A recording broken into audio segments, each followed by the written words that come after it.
Ladies and gentlemen, we are back. Chris Puckett in the New York City studio, and I'm joined by my boys from Illinois. We got Gandhi and Maven. I guess you're not from Illinois, but you're in Illinois right now for today's broadcast. I have no idea where we are. Yeah, when Maven first moved here, he was like, I think I'm in Missouri. Yeah.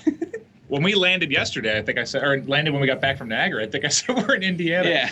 Don't even know where It we starts live. with an I, and it's a flyover state. We're the west of Ohio. Yeah. West of Ohio. West of Ohio. Got it. All right, well, guys, we're going into game 2. TK kind of mopped up in domination. That wasn't pretty. The kills weren't too far in favor of Skyline, so they kept it pretty even, but it was the teamwork and the rotation that really impressed me in game number 1. But what does Skyline have to do to beat Team Kaliber in Search and Destroy? Because especially on a map like Warhawk, we've seen all 4 of these players go off especially sharp.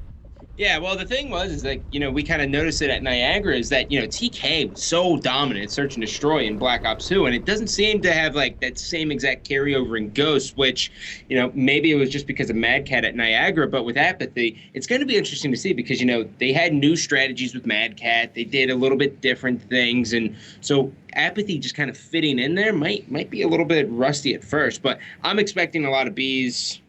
Probably maybe 1A out of TK tops. And we saw this at Niagara, though. I think some of the games for like the top teams, you saw it with EG, you saw it with some of the other top squads. They have a tough time sometimes against like the more amateur teams, especially in S&D, because they just see stuff they're not accustomed to. They play in the league matches, obviously. That's most of their practice against top teams. They don't play many AM teams, and that's why you see a lot of these squads get knocked out early. When one of your games is S&D and you're getting stuff thrown at you that you never see, it can be tricky to deal with. That's why the open bracket at Anaheim is going to be nuts. Because, a lot of people are going to be expecting, like whoever gets the bottom 4 out of the league to, basically win the entire thing. And there's going to be a lot of upsets, man. Yeah. Especially if XGN is in there or any of those teams, just because they're so aggressive and people just don't see it coming at all. I like it. All right. Snipers were out before this game restarted. So I saw a sniper in the hands of T-Fly. I saw a sniper in the hands of Apathy. I've never seen Apathy snipe. I've heard about it. As a podcaster, I've always missed it. I want to see, does he keep that sniper out here on I don't think Warhawk? I've really seen that either. I don't think he did it at regionals or champs because Dino was sniping. I don't know when he would have sniped. I'm intrigued. Exactly. That's what I'm thinking here, Scott. All right, so Fizzer going with the AR. It looks like we're going to see Invader going with the AR as well. Now all Remingtons after the restart. Does TK switch things up and pull out a snipe?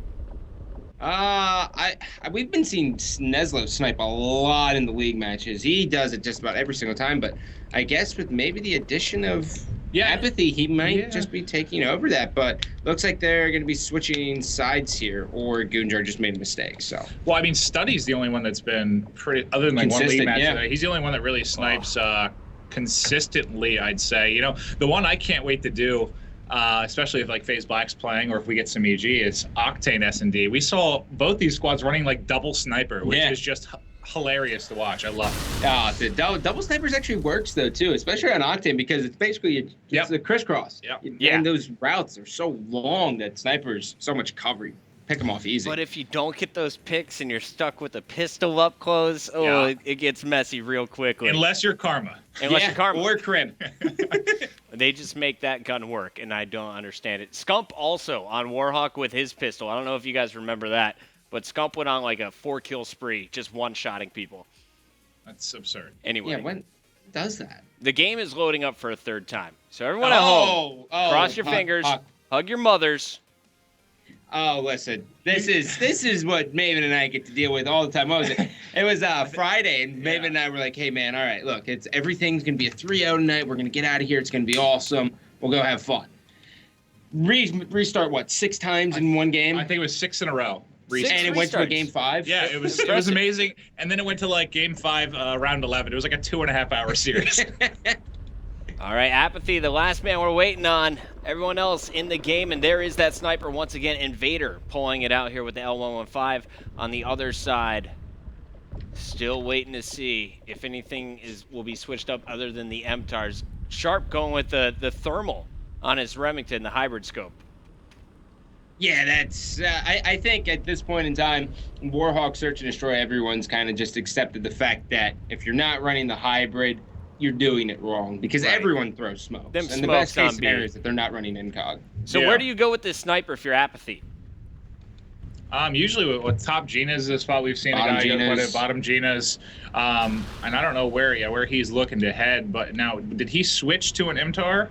Or is Yeah, he he just did. running overkill? Last He Yeah. might be running overkill. I'm not. I'm staying on board 100%, with him. but- Yeah, we'll see what he Oh God, we got a fast A here though, coming out of Skyline. This is gonna be a bloodbath. Already Neslo picking up a kill. T-Fly trading back. Goonjar and Apathy now in the mix. Last man standing. Fizzer just like that. Yeah, and Fizzer is in trouble. Yeah, I was Yeah. gonna say the second he peeks out that door, he's not gonna have a chance to even cook that grenade.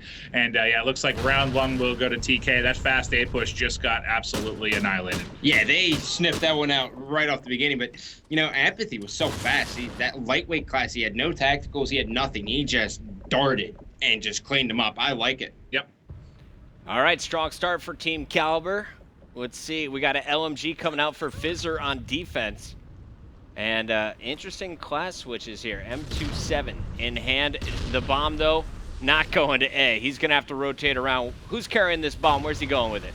Apathy, and it's going to be a strong B push. I mean, TK is notorious for kind of just sitting back B, pulling out Remingtons, throwing smokes down, and just kind of hopping on B. It's kind of become the standard amongst all the pros, I would say. Don't you think, Mav? Yeah, no, it really has. And we're just trying to see. I'm not sure who you're watching right now, Chris. We're trying to watch Apathy. He does pick up a kill. We just want to see if he can get this bomb down. And it looks like the team is just kind of working to get position here. He hasn't done anything too wild yet, but there are smokes everywhere. I feel like every time he's thought about putting this bomb down, he sees another grenade come in. Yeah, it's difficult, man. But he does have incog, so it looks like he's going to try to get this down. There are two players left. One pinching from the back. Nice cover fire. Invader, last man standing, won't be able to get the kills. Goonjar picking up 2 that round. Nice finish. Yeah, that was tough for who was an Invader, I believe. All you could see was like the top of his helmet there at that head glitch blow. So that was a really, really tough battle there for him. And just like that, I think your prediction for TK taking this one's looking pretty strong early. That spot reminds me of like a Halo 2 wall glitch because you can kind of see like 10 and you can see water tower, but you can't get hit.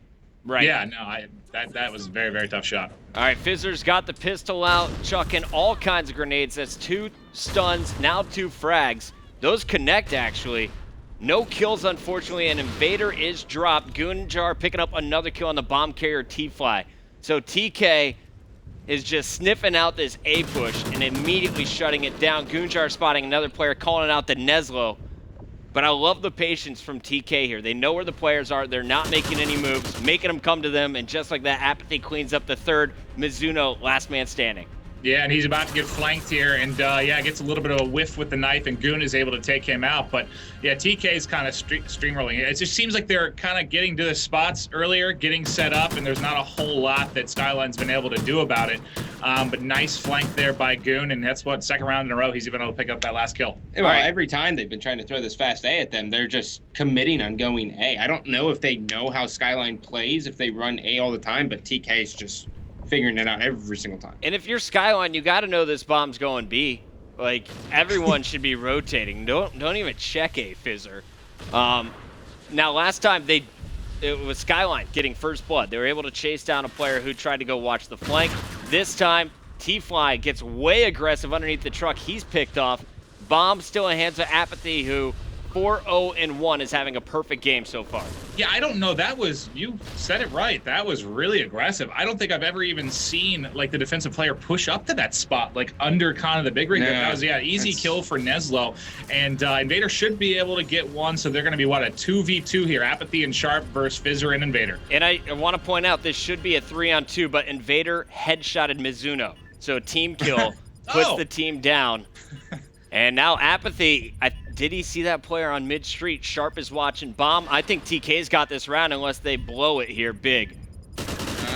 Invader in some shots here, and he is able to do it, so it's all up to Sharp here, Puck man. Apathy, I thought he had that guaranteed. Sharp on the rotation, not going to see anything. Will double back, checking the bomb.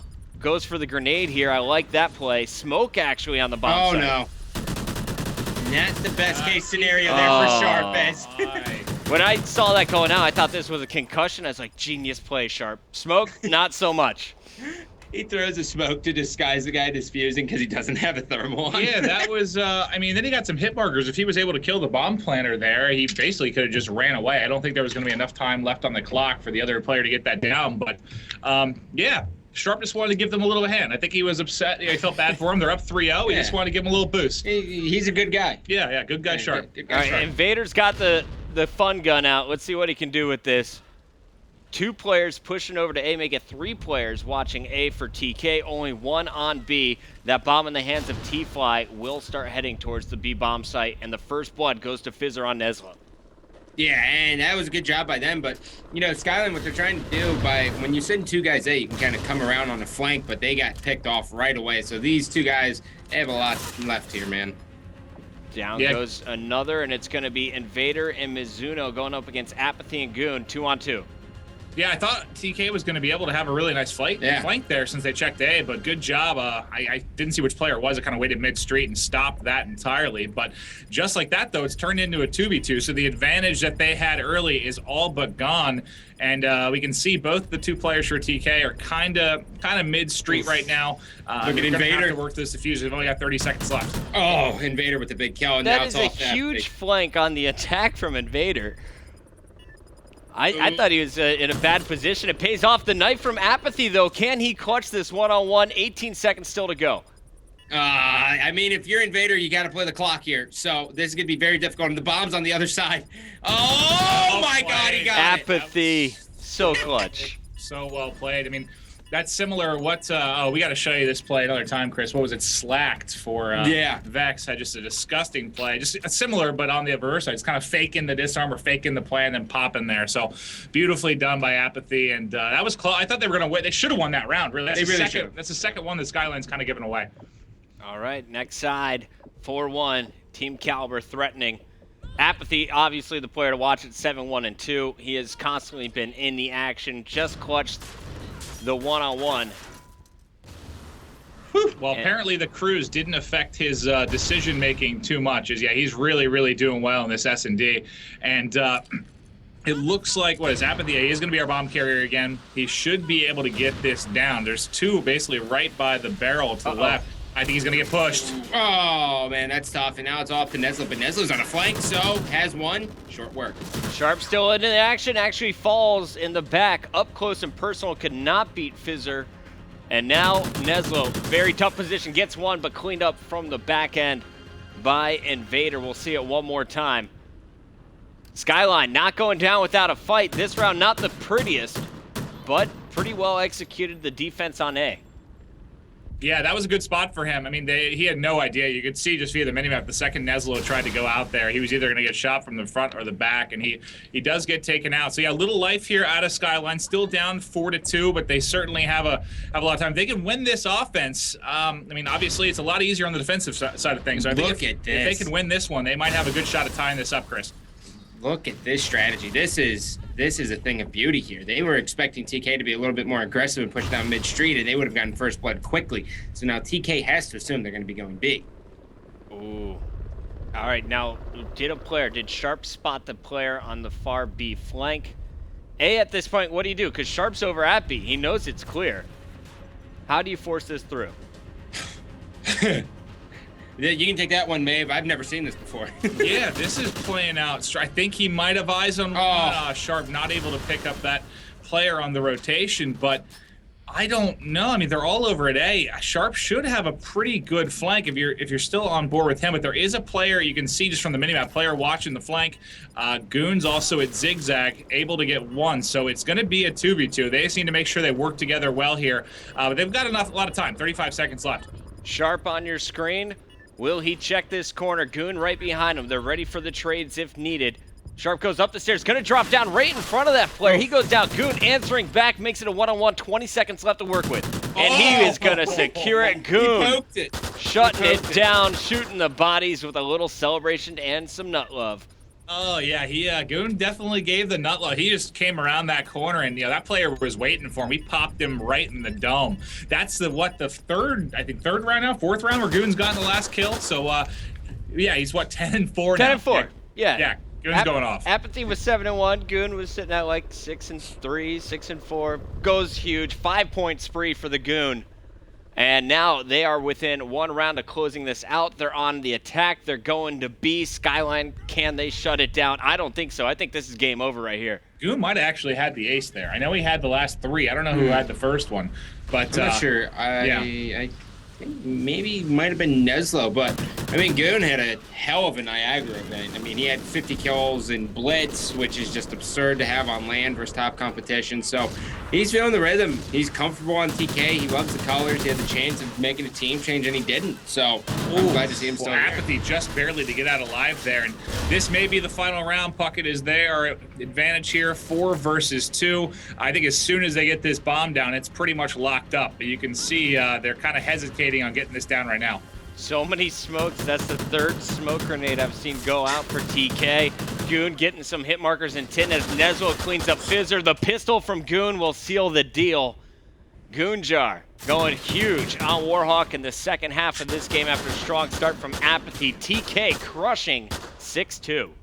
That was such a bold play, man. Yeah. Like, you got to be very confident in your shot to be leaping off and floating with a pistol and shooting at a guy who's broke. I'm pretty sure 5 out of 6 of their wins, it was final kill Goon. So I think it's safe to say he's feeling extremely confident.